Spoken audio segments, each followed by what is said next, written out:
Kuatkan tekad, kuatkan hati, negeri ini memanggilmu kawan. Belajar bergerak berbagi untuk negeri, guru penggerak majukan pendidikan. Guru penggerak menghamba pada murid, kreatif rancang pembelajaran, hargai potensi. Assalamualaikum warahmatullahi wabarakatuh. Selamat pagi semuanya. Jadi pada hari ini saya akan mensosialisasikan tentang budaya positif di sekolah.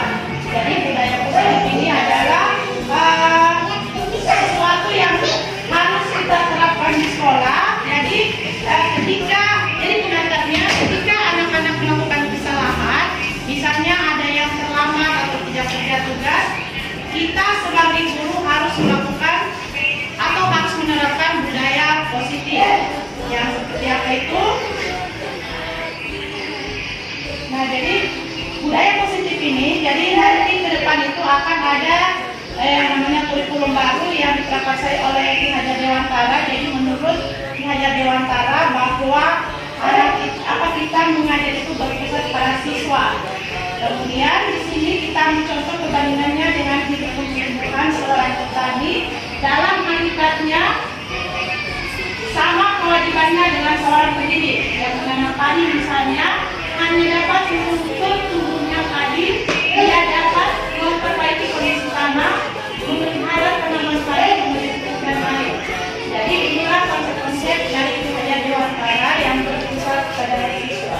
Paradigma variat teori kontrol, yaitu ilusi guru mengontrol siswa, kemudian ilusi bahwa kritik dan membuat orang merasa bersalah dapat menguatkan karakter, ilusi bahwa semua penguatan proses efektif yang bermanfaat, dan ilusi bahwa orang dewasa memiliki hak untuk memaksa. Jadi selama ini ketika anak melakukan kesalahan, biasakan kita memarahinya. Nah, dalam teori Ki Hajar Dewantara itu sebenarnya yang kita lakukan selama ini salah.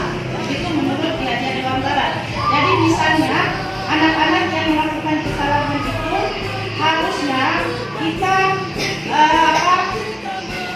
membimbing anak atau menuntun anak sesuai kodratnya. Jangan anak melakukan kesalahan kemudian kita memarahinya, kan ya seperti itu. Dalam pendidikan guru penggerak ini, seorang guru ketika melakukan kesalahan, kita sebaiknya memvalidasi dulu tindakannya. Jadi misalnya anak yang tidak mengerjakan tugas, harusnya kita tanya kenapa tidak mengerjakan tugas, jangan langsung memarahinya. Jadi kita sebaiknya memposisikan diri kita sebagai manajer, di mana sebagai posisi manajer itu kita memberi solusi kepada anak untuk menyelesaikan masalahnya tersebut.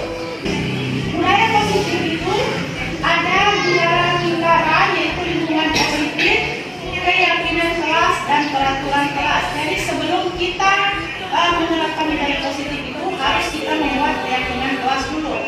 Keyakinan kelas di sini, saya kira di sini sudah punya semua peraturan dalam kelas, bahwa kalau terlambat datang, misalnya apa yang dilakukan, misalnya harus bergotong royong membersihkan kelas. Jadi mungkin itu telah kita lakukan selama ini. Nah, ini adalah salah satu contoh keyakinan kelas. Misalnya datang tepat waktu, mengucapkan salam. Nah, ketika ada yang tidak melakukan demikian, maka kita meneguhnya, tapi bukan menghukumnya. Kita memberikan solusi bagaimana caranya supaya dia melakukan disiplin kelas itu. Kemudian kebutuhan dasar manusia ini ada cinta kasih atau diterima, kemudian ada kebutuhan kesenangan, kemudian kebutuhan kebebasan, dan kebutuhan pemuasaan. Di sini ini kebutuhan anak. Misalnya di dalam lingkungan belajar kita itu anak-anak dengan berbagai macam karakter. Jadi ada misalnya yang cari perhatian seperti Nemi Widya dulu itu ada Andika. Nah itu sebenarnya dia mempunyai kebutuhan untuk cinta kasih atau diterima di lingkungannya. Makanya dia selalu melakukan tindakan-tindakan yang menariknya, cari perhatian. Kemudian yang kesenangan yang bagaimana? Yang kesenangan itu misalnya kita mendukung anak harus jalan kelas, karena tuanya sudah pada keluar main, dia masih tinggal dalam kelas. Nah itu dia sebenarnya membutuhkan kesenangan untuk ikut bersenang-senang dengan yang lain. Posisi kontrol seorang guru selama ini ada 5, yaitu sebagai penghukum, pembuat merasa bersalah, teman, pemantau, dan manajer. Nah dari kelima posisi kontrol ini yang harusnya kita ada di posisi manajer. Kalau penghukum itu misalnya anak melakukan kesalahan kemudian kita menghukum. Kemudian pembuat merasa bersalah. Misalnya kita ini lagi anak membuat kesalahan kemudian kamu begini jadi itu membuat merasa bersalah. Jadi dari kelima posisi kontrol ini kita seharusnya ada di manajer. Jadi ketika anak melakukan kesalahan, kita menyuruh anak untuk mencari solusi sendiri dari masalahnya itu. Jadi kita tidak menghukumnya, misalnya si A tidak mengerjakan tugasnya, kita panggil kemudian kamu tahu nggak kesalahan apa. Jadi jangan gini dengan nada yang kasar. Jadi di sini ada ini. Jadi ketika kita berposisi sebagai penghukum, anak-anak itu sudah biasa kalau tidak kerja tugas paling menghukum lagi, paling mau gini lagi. Jadi bagaimana caranya kita menyelesaikan masalah si anak tersebut. Ya ada yang mau ditanyakan mungkin sekitar kalau pengalaman kita share pengalaman sering pengalaman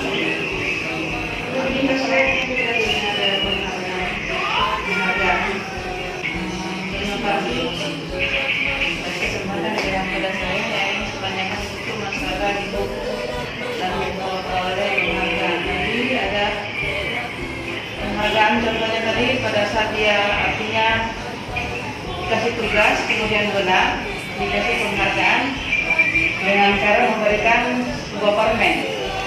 Nah bagaimana kalau permen ini umpamanya diganti dengan aplaus, apakah itu bisa?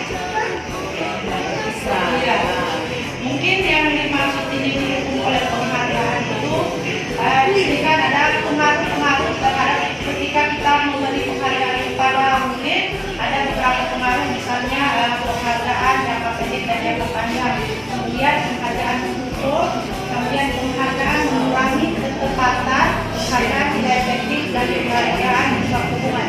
Jadi mungkin kalau yang sekedar motivasi itu mungkin bisa dilakukan. Maksudnya ini ketika kita memberikan penghargaan berupa sebuah untuk seseorang, misalnya tadi permen kan dia akan merasa bangga bahwa saya begini. Jadi untuk Merdeka Belajar itu kita membangun karakter budi luhur anak. Jadi jangan dan penghargaan itu dia merasa sombong, merasa pokoknya seperti itu. Jadi sombong, saya dipasih ini kalau ini. Artinya teman-teman yang lain merasa jadi mungkin itu yang dimaksud penghargaan bisa merusak hubungan. Jadi mungkin antara hubungan psikologis si anak dengan teman-teman yang lain itu akan berbeda. Ada lagi yang lain?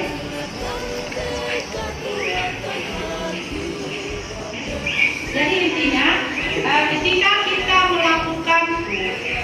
anak melakukan kesalahan, kita sebaiknya menanyakan alasan kesalahan tersebut, kemudian memberikan motivasi kepada si anak bagaimana caranya dia menyelesaikan sendiri masalahnya. Tadinya jiwanya kita sering marah-marah, kita dikasih luluh hati kita sebaliknya, pokoknya menghamba pada murid. Intinya kita menghamba pada murid. Kan selama ini murid yang harus kita tekan. Tapi yang Merdeka Belajar ini tidak seperti itu. Guru menghamba pada murid. Jadi ikuti apa maunya siswa. Pokoknya kalau ada masalahnya menyelesaikan sendiri.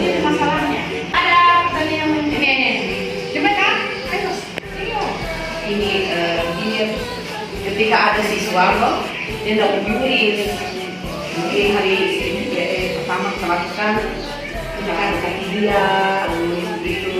Nah, bisa datang lagi begitu. Bagaimana kalau teknika semuanya didekati terus? Akhirnya dia tidak mandiri, yang lainnya dia senang ini buat kelas rendah. Nah itu bagaimana itu?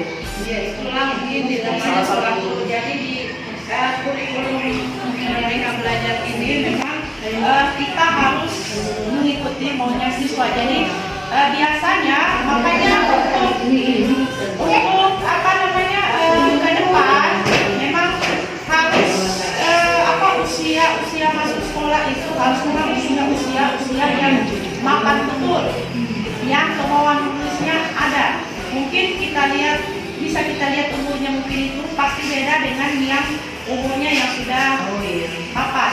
Jadi itu adalah dilema kita juga sebagai seorang guru, karena ini paradigma baru itu mengajarkan kita untuk bersifat guru itu untuk bersifat luwes sama peserta didik. Jadi kita guru yang menghamba pada peserta didik, bukan lagi guru yang takut sama kita, tapi sudah kita kembalikannya lagi nanti ini.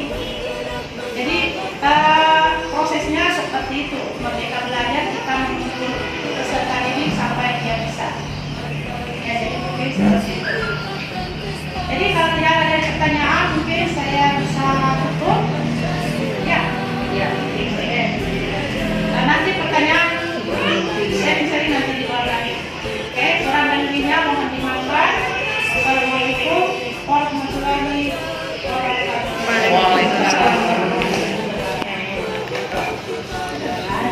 Assalamualaikum warahmatullahi wabarakatuh. Nama saya Narni SPD, merupakan rekan guru dari Ibu Normayanti SPD MPD di SD Negeri 1 Ambekairi. Menurut saya, Ibu Normayanti merupakan sosok guru yang profesional, kreatif, dan inovatif yang mampu merancang pembelajaran di kelas sesuai dengan minat dan bakat siswa. Beliau membuat perubahan pembelajaran dengan menerapkan konsep merdeka belajar siswa sehingga pembelajaran menjadi lebih bermakna. Kegiatan pembelajaran berpusat pada siswa dan selalu menghamba pada siswa. Proses pembelajaran yang dibuatnya selalu menyenangkan buat siswa, sehingga kami sebagai rekan guru merasa terinspirasi dengan rancangan pembelajaran yang dilakukan oleh Ibu Normayanti SPD MPD. Sekian tanggapan saya tentang Ibu Normayanti. Terima kasih. Assalamualaikum warahmatullahi wabarakatuh.